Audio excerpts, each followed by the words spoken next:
Good day, Agent. To be clear, this is not a message meant to minimize the merit of the first Mission Impossible movie.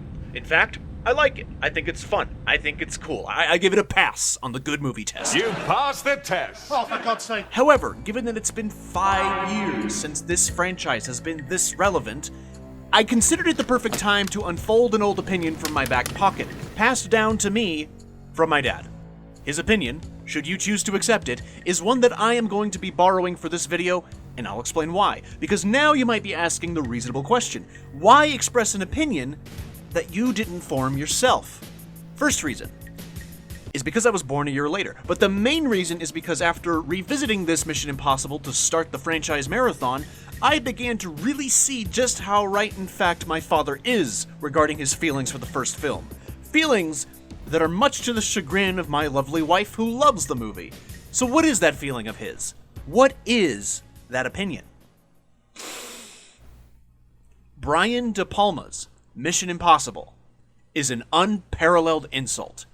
It is an explicit and malicious middle finger to the fans of the original series from 30 years prior.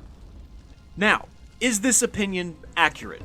Well, before we answer that, if it is true, would it matter?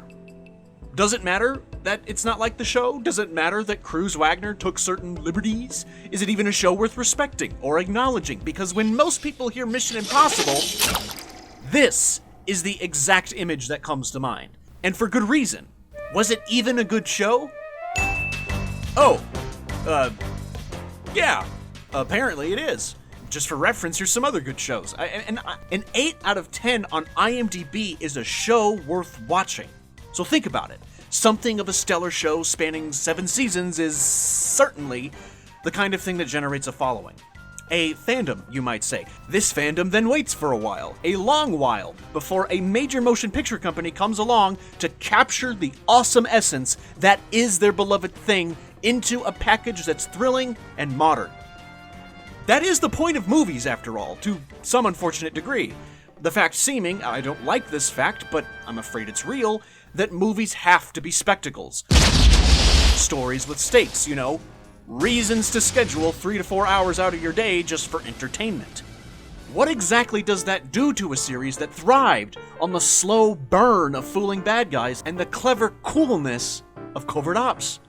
Well, Paramount didn't have to do it this way, but the way they adapted Mission Impossible in 1996 was first by introducing and establishing the very elements fans came to know and love.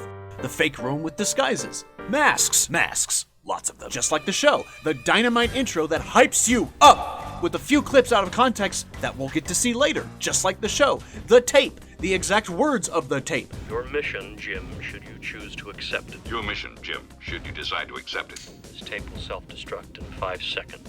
This tape will self-destruct in 5 seconds. The burning of the tape. Just like the show. The team element. Just like the show. It's all there. Then they proceed to destroy everything the show is about in less than 20 minutes. Killing off everybody in the one mission, the movie then revolves entirely around Ethan Hunt, a new character that steals the spotlight from the only original character from the show. The main character, you might say, and he's played by a different actor because Peter Graves, the OG Jim Phelps, refused the role after learning that his character was going to be both a traitor and the villain. Pause. Take that in for a second. Imagine you're a fan. They took the classic, iconic, heroic character of the original series and turned him into an irredeemable bastard. That kind of disrespect to the fans goes so low that even the bedrock has to say, "Damn."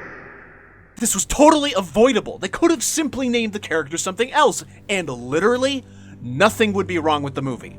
Imagine if Star Trek Next Gen made Captain Kirk an old, traitorous villain in the pilot episode. Imagine if Michael Bay made Optimus Prime commit optimal crimes against humanity.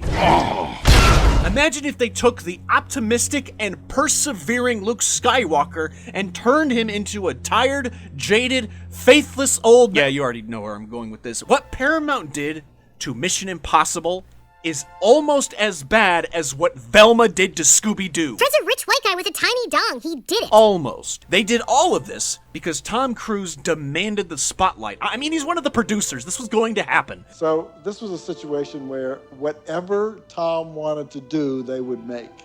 They didn't care. They just wanted to make Tom Cruise in Mission Impossible. Tom had to be the guy who noticed that every face in the restaurant was also at the party.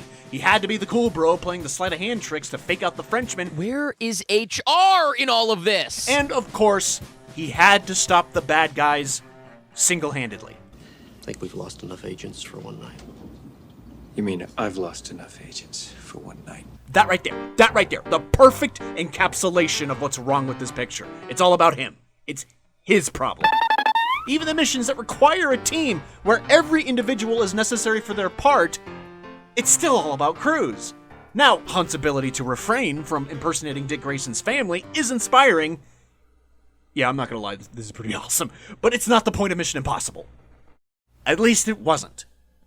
But, almost 30 years in, now it is. Alright, Dad, you can have your opinion back.